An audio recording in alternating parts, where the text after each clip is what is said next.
夜久无眠秋气清，竹花品剪欲三更。铺床两满梧桐月，月在梧桐缺处明。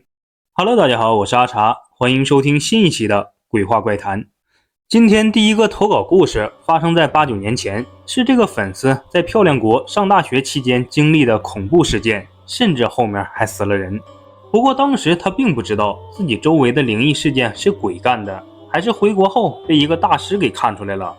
当初他去外国留学期间，是跟2个男生合租了一间2室1厅公寓，他和另一个室友 H 各住一间，室友 M 则是住在客厅。但是室友 H 跟他俩之间有矛盾，爱好也不一样，所以渐渐的 H 就缩在自己的房间里不出来，也不跟他们交流。后来到了暑假，室友 M 回国了，他因为要上暑假课就没回去，于是客厅就空了出来，只剩下了他和那个基本不出现的 H。 也就是在这段时间，怪事越来越多。先是他梦见自己在开演唱会，醒来以后突然被吓了一跳，床头的 iPad 在黑夜里亮着，苹果自带的一个 APP 还在打开放着歌，但是那个 APP 他从来都没用过，他就怀疑要么是自己梦游了，要么就是出 bug 了。之后关闭手机继续睡觉。不过那段时间每到凌晨4点左右，总会有一些难以解释的事儿，比如 iPad 在自己上网，偶尔迷迷糊糊手机就传来咔咔咔苹果自带输入法的那个声音，以及每天早上固定开启的雪花电视屏等等。然后当时他们那边流行一个软件，就是可以录制睡眠时候的声音，声音超过多少分贝就会被录下来，有时候第2天听听自己说的梦话之类的还很搞笑。结果有一天他就录下了一个毛骨悚然的声音，在他耳边先是响起了那种上下牙快速开合的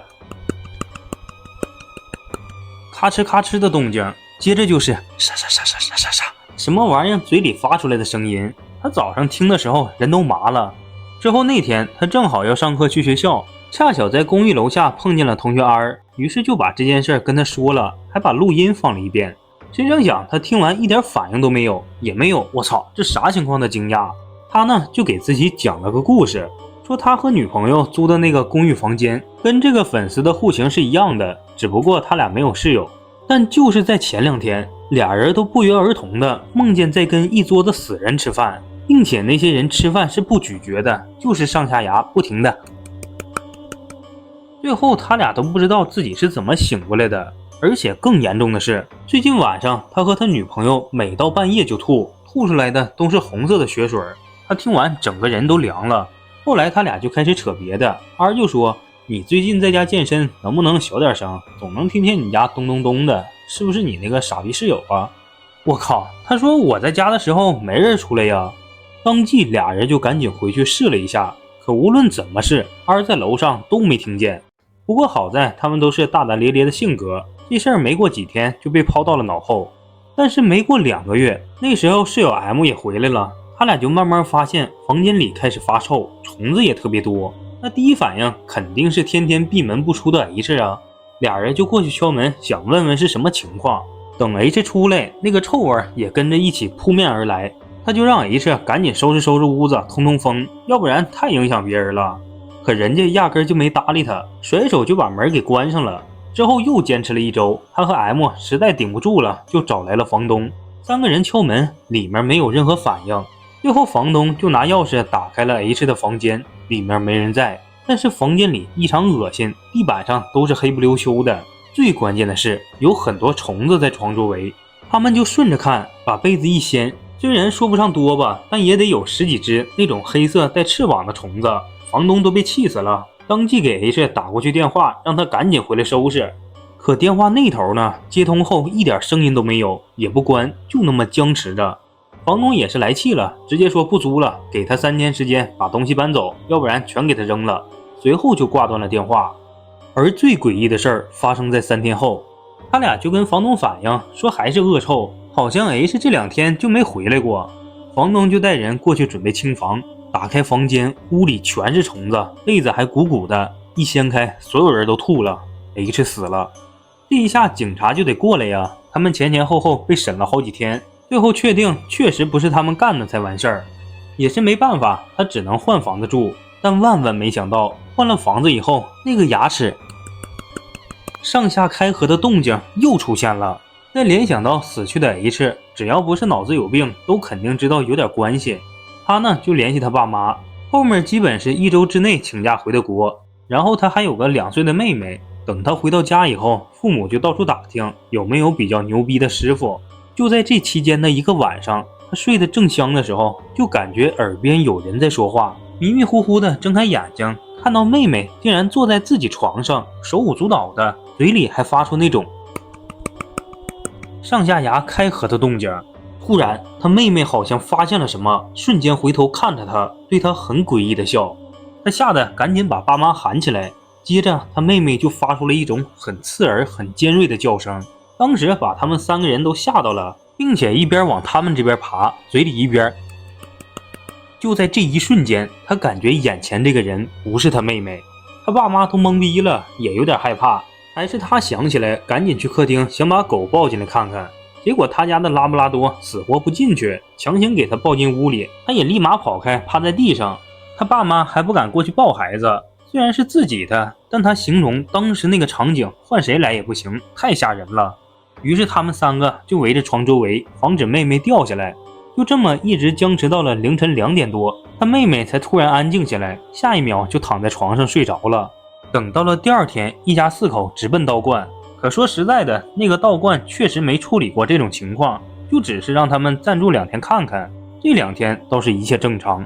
最后还是他们托关系联系的另外一个师傅解决的，就说是他从漂亮那边带回来了东西，包括他之前的那个 H 室友也是因为那个东西才死的。至于他妹妹，纯是因为太小了，很容易上身。解决的办法他自己也不清楚，是那个师傅自己处理的。后面他就没事了，就继续回去上学了。但他不是还有个吐血的朋友吗？我也问了，他说那对情侣一点事儿都没有，估计就是那个东西被处理完后，对其他人就没了影响。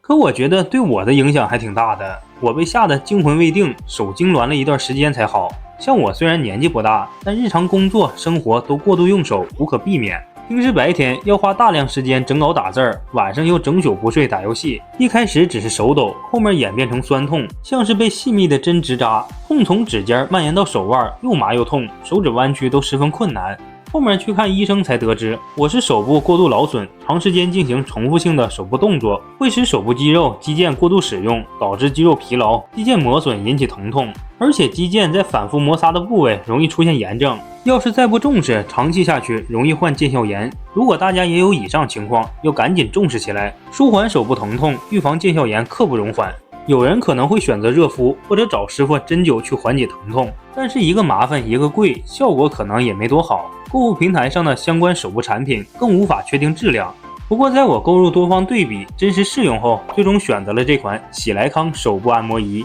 他们家钻研空气波技术21年，品牌荣获国内外各项专利近100多项，平台销量均列第一，质量安全有保障，值得信赖。市面上的按摩产品大多是挤压手部、震动式按摩，但喜来康手部按摩仪采用空气波技术，仿真人手波浪式揉按，遥遥领先其他产品，升级双层气囊，压力传递更均匀，力道更足，从手指到手腕全方位包裹，模拟人手穴位按摩，促进手部血液循环。内部有8大区域，6大气囊循环充放器，搭配7个凸点按摩头，覆盖手部23个重要穴位，点对点精准揉按手部酸痛位置，有效缓解肌肉疼痛和关节产生的不适感，舒筋通络。喜来康手部按摩仪针对不同人群设置了3种可调节的按摩模式力度，日常我就用第2档，力度适中又舒服，按摩也到位。2档恒温热敷，手心手背同时热敷，就像用热毛巾包裹了整只手，让你用完后在即将到来的冬天手也能暖暖的。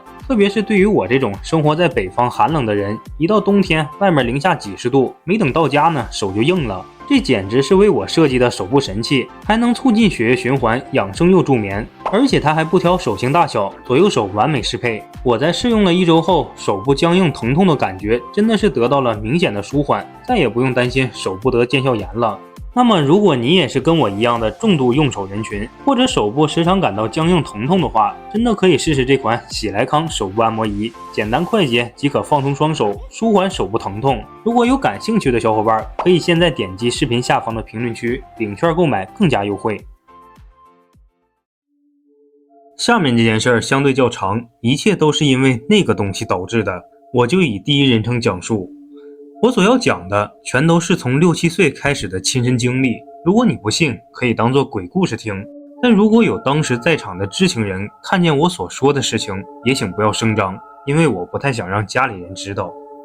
那事情呢，还要从我6岁半左右说起。我家住在一个大型国有化工厂的家属区，父母都是普通工人，没有爷爷奶奶，外婆则是住在离化工厂大概3、4公里的小镇上。我念书的小学也在那块儿。至于我是81年生的女生。下面是我遇到的第一件灵异事件，也差点要了我的命。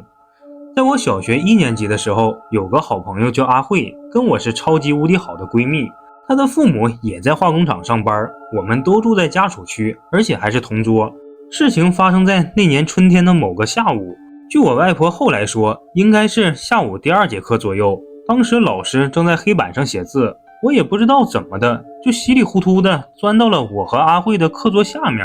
这里得说一下，那段时间我的记忆不是连贯的，甚至后来我都一直想不起来是怎么到的桌下。我只记得自己好像趴在课桌下很久，然后有一个瞬间有一点印象，就是阿慧低头问我你在做什么，我笑着说在捡橡皮。之后我的记忆就断片了，后面发生的事儿完全没印象，都是阿慧和外婆很久之后才跟我说的。说是当时阿慧看我不太对劲儿，就举手叫老师，老师过来摸了摸我的头，发现是发烧了，大概是烧得比较厉害的那种吧，于是把我送到办公室，又派了2个同学回去通知我家人，一个通知我外婆，另一个去化工厂通知我父母。不过我是不知道情况，更不记得自己是怎么回去的。但后来外婆跟我讲，说那段时间我所表现出来的完全是一个正常人的样子，而且精神很好，一点也不像在发烧。那天我到了外婆家以后，她就用土方法帮我物理降温，没多久妈妈也回来了，他们俩就这么一直守了好几个小时。看我没有任何好转的迹象，我妈就把我背去了他们厂里的医务室。但据她说，那一路异常艰辛，就感觉像是背了一块大石头，并且走到江边的时候，我还咬她肩膀，说她走错了路，不应该沿着江边走，应该直奔着长江里面走啥的。我妈呢也没搭理我，我就拼命挣脱下身，想往江里跳，还好她及时把我拽住了，最后也是费了老大劲儿才把我带过去。到了厂里医务室，他们就正常打了针抓药，也看不出个啥，反正是按照感冒发烧给治的，可啥用没有，高烧反反复复。到了晚上，我已经是半昏迷的状态了，我爸就赶紧找厂里的调度科安排了车子送我去的市里医院，仍旧没诊断出什么原因，只是挂了水让我住院观察。就这么的一住就是3天，温度倒是降下来了，但是我的意识越来越模糊，一直在说胡话。至于说的什么，后来大人们都避而不谈。至于医生那边呢，看我烧也退了，又不知道是什么情况，就建议先带回家观察观察再说，不行再过来。于是我父母又把我带了回去。这个时候我开始有一点记忆了，但是是痛苦的，并且从那以后，这种痛苦一直纠缠了我1年多。我总是在做同一个梦，准确的说应该称不上梦，只是一个场景。在梦里有一种像泥土，又像野草，又像某种粉末的东西，瞬间填满了我周围。不只是周围，应该是我的整个感觉，就是好像不仅能看到这个东西，也能摸到它，尝到它，听到它，甚至感知到它。它堵住了我的整个感官，让我无法呼吸。总之那感觉我真的没办法用语言来形容。随着时间的推移，那东西在我的梦里越来越多，越来越多，多到最后我实在承受不了了，就会哭着或者尖叫着醒过来。我告诉爸妈那是一种麻杂的东西，可他们无法理解。我也渐渐被这个梦折磨得虚弱无比，因为不敢睡觉，连白天都不敢闭眼，所以东西也吃不下去。一家人看这也不是个办法呀，外婆就出主意，说是去看看中医调理一下。之后我又开始喝很苦的中药以及各种营养粥，慢慢的身体才好了一点。我每天都躺在床上，就反复那几件事儿，吃药、喝粥、做噩梦，意识模糊，但我的样子却变得越来越异常，瘦的皮包骨不说，脸色苍白，像一个男孩子。噩梦还在不断持续，因为我这段时间被接到了外婆家，然后她邻居有个60几岁的奶奶，看我一直被怪梦折磨，就给我外婆出了个主意，具体怎么操作的我是不知道，但据说通过这个方法就能知道我做怪梦的原因。虽然外婆开始也不相信，但是为了孙女儿，她也只好疾病乱投医了。接着外婆就把这件事儿告诉了我爸妈，因为在我爸老家有一个大姨，说是在他们那个偏远的农村能找到会这个方法的人。于是我爸妈就带我过去了。其实他们完全可以过来，不过我爸的想法是那个地方离我家比较远，如果是碰上了不干净的东西，大概可以甩掉。另一个就是去找那个乡下的神婆看看究竟是什么东西缠上了我。而我大姨家呢，有2个女儿2个儿子。当天晚上不出所料，噩梦如约而至。我二哥直接就从后院拿了把杀猪刀过来，说是先镇镇邪，爸妈则是赶紧去找神婆。他们到了神婆住的地方，神婆就把我家里的摆设啥的说得一清二楚，还很清楚我的情况，说应该是跟水有关的东西在害我，并叮嘱我爸妈要买2幅凶猛的猛兽图挂在客厅，如果还是不行的话，那就一定要找那个东西的墓穴做点动作才能消我的灾，否则的话再过2天可以张罗张罗开席了。但他们从农村回来后，就算买了画按照神婆说的做了，还是没有任何效果。他们那边又要上班又要照顾我，实在忙不过来，我就再次回到了外婆家。这一次那东西变本加厉，竟然让我看到了它的真实面目。记得那天大约是晚上7点钟的样子，我正在外婆家的院子看几个小伙伴跳绳。这里先说一下外婆家的房子，她家就在镇上的唯一公路边上，就是如果公路上下车的话，只要你下一个小斜坡就能到家的那种。而公路的另一边则是几座连绵的大山，所以也可以说外婆就住在山脚下，只是中间隔了一条公路而已。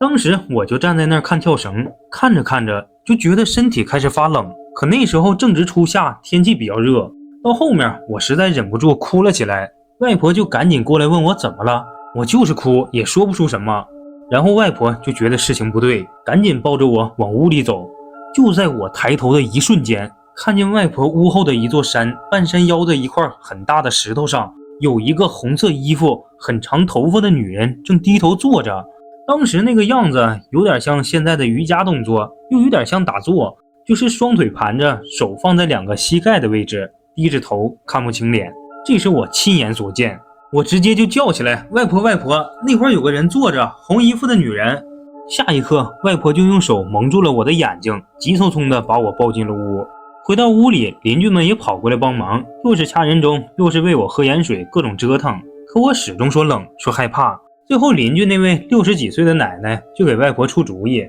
说这个时候了，只能试试迷信的法子了。那会儿小孩子们都被叫回了家，外公上班还没回来。外婆家的堂屋里有好几个邻居，具体是哪些人我不记得了，但我记得有2个是我同学的妈妈。其中一个同学妈妈就说，刚才我说的那个半山腰上的确埋过一个女人，听说没有埋进土里，而是直接把骨灰盒嵌进了那块大石头后面的山崖里。大家伙听他这么一说都震惊了，我外婆却很生气，她说她就不相信那些东西有这么厉害。然后旁边邻居奶奶就让她立个筷子问问不就知道了。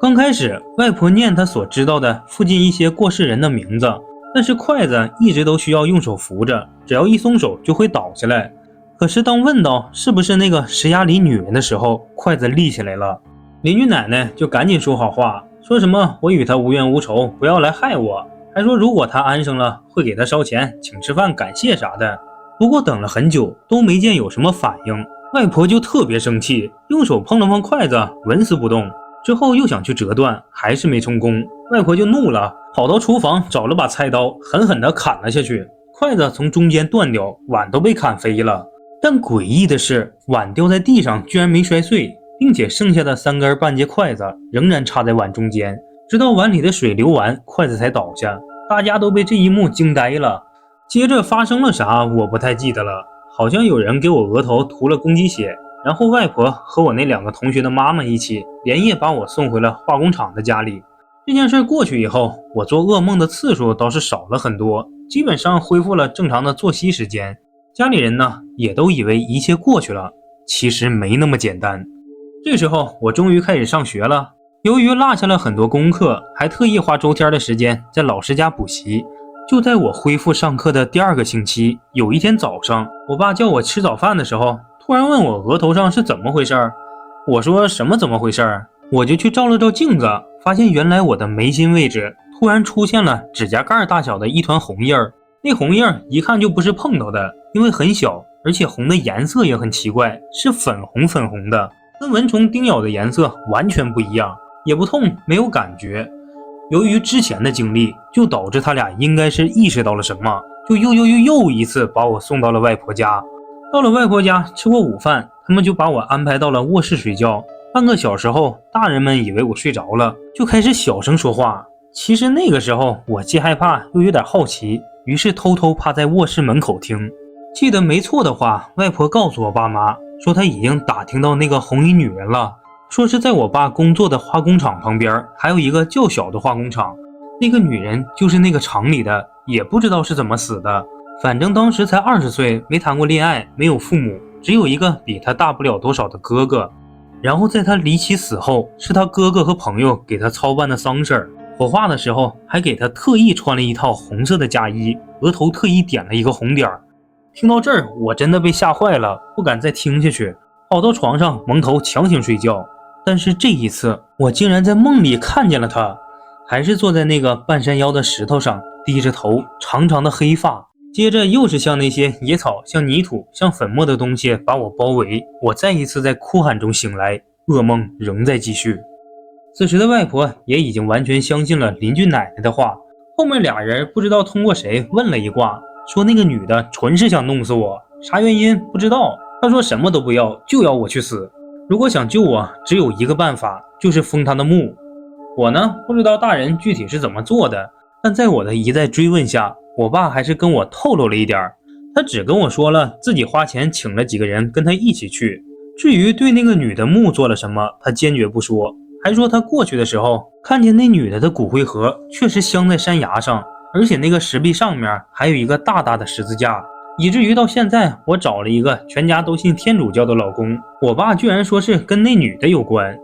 之后等爸爸做完了这件事儿，我额头上的红印就消失了，噩梦也开始逐渐变少，再也没有看见过那个红衣女人。大约在1年以后，我就完完全全脱离了那个噩梦，像正常孩子一样生活了。只可惜那个女人为什么找上我，为什么被镶在山崖里，没人知道。我想这才是真真实实的灵异经历，而不是现在那些网上瞎编乱造的小说。不过这里我还是会讲一些其他的，可能是因为我小时候发生了这件事儿，导致我阴气重了，所以在后面的日子里，我经常能看见和经历一些不同寻常的事情。虽然我很幸运，没有再遇到那个像红衣女人想要害死我的鬼，但是有一件事儿却是发生在我家老房子上面，是一个被鬼害死的真实事件。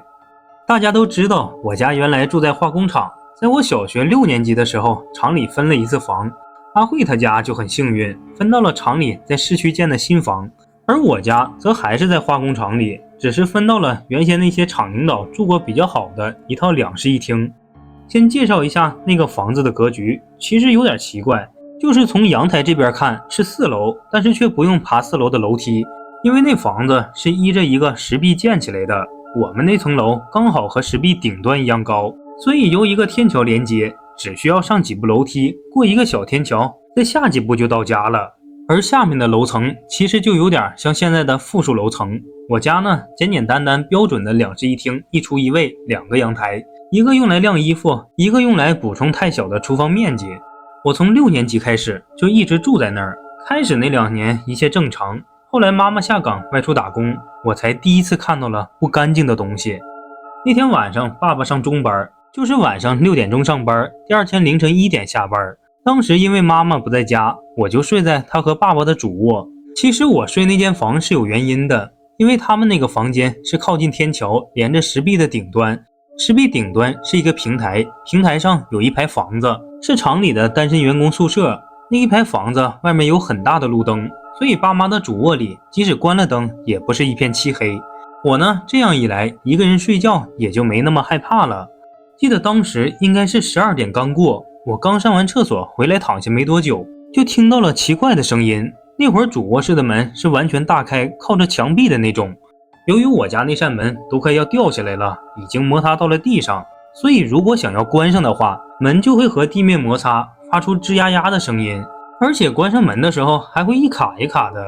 可是我才刚刚躺下没多久，那个吱呀呀的动静就来了，好像有人在推门，我就以为是我爸提前回来了。等了十几秒，睁开眼睛，却发现客厅的灯没有亮，但门却以一种很奇怪的速度在慢慢关上。而我睡的床头位置正对着门，外面的路灯从窗户玻璃透了进来，我就清清楚楚的看见有一个人趴在上面。为什么说趴在上面呢？因为那姿势实在是太奇怪了，四肢都伸得老直，几乎摆成了一个大字，整个身体都伏在门上，就像一个人摔了个狗吃屎一样，一动不动。随后就是砰的一声，门瞬间结结实实的关了，我就被吓得直接一激灵，条件反射的按开了床头柜的台灯。过了好一会儿才缓过劲儿来，一直窝在被窝里，直到听到我爸开门开灯的动静，我才出去。这是第一件事儿。后来就是那个租房子的人发生的事儿了。在我高中住读以后，回家的时间少，有时候周末又要到妈妈公司的寝室住，再加上爸爸退休以及化工厂的交通不方便等等，我家就搬了出来，在妈妈公司附近新租了个房子。我妈呢，看老房子空在那儿，觉得怪可惜的，就决定对外租出去。那会儿厂里的单身员工很多，有的人不喜欢跟别人合住，就会在厂外找。当时我家和楼上都空着，开始的时候有一对谈恋爱的年轻人租的我家，但他们很不爱干净，那女的还把卫生巾丢在厕所里堵了好几次，我妈嫌烦就没再租给他们了。之后房子空了大概2个月，又住进了一个年轻的焊工，听说是从外地偏远农村来的，人看起来还比较干净。可是他租了大概3个月就要求退租，也不说什么原因，就是单纯说不想住了。可没想到的是，没过多久他竟然租了我家楼上的那个房子，这就让我妈很不爽。听说就连价格都一样，家具这些也都差不多，租得好好的干嘛要换？其实那会儿我就觉得有点不对劲儿，但又怕说出来被我妈骂，所以也没敢提。至于楼上的房子，原来住的是厂里医务室的大夫一家，可奇怪的是，那个人租了楼上的房子，同样没多久又不租了。不过这次他给出了原因，说房子闹鬼。这件事儿就在厂里传得沸沸扬扬，连带着我们家的房子也租不出去了。据我妈说，那焊工最后又找到厂里申请了宿舍，搬回去跟工友一起住了。紧接着刚搬回去不到1个月就出事了，说是他在焊接东西的时候，焊头一直没焊穿，他脑子也不知道怎么想的，居然低下头挨得很近去查看，结果焊头一下钻进了他脑子里。当时他是一个人在房间里操作，外面的人就听到了啊了半声，等过去的时候才发现焊头已经把他脑袋给焊穿了，他叫的那半声啊就成了他最后的遗言。关于这件事儿，我后来是这么想的，我估计那个焊工应该是在租我家房子的时候就已经被鬼盯上了，不然他怎么会突然要退掉我家的房子租楼上的呢？而我经历的事情到这里也就彻底结束了。